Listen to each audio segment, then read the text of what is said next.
Staking and Delegation in Bittensor. Welcome to this short explainer on staking and delegation in Bittensor, the decentralized machine learning network powered by the TAO token. What is staking in Bittensor? In Bittensor, staking means locking your TAO tokens into the network to support its operations. You can stake directly to the root network, or you can choose a specific subnet, which represents a distinct area of machine learning computation.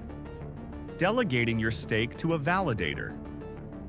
When you stake your TAO, you're not just placing it in the network, you also delegate it to a validator. Validators are responsible for securing the network and ensuring honest behavior. The more TAO a validator receives through delegation, the more influence they have in their subnet or the root network. Earning rewards.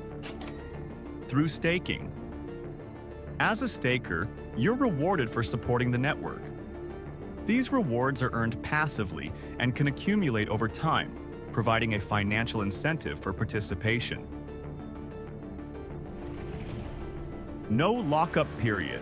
Flexibility for stakers.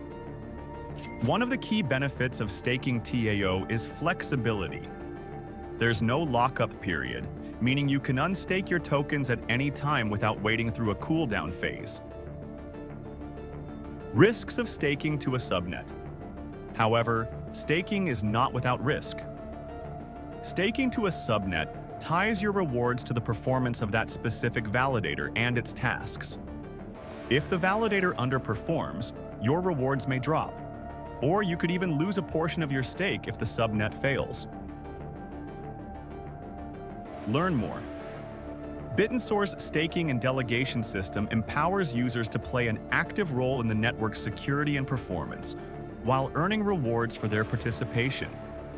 To dive deeper into how it works, visit the official documentation at learnbittensor.org.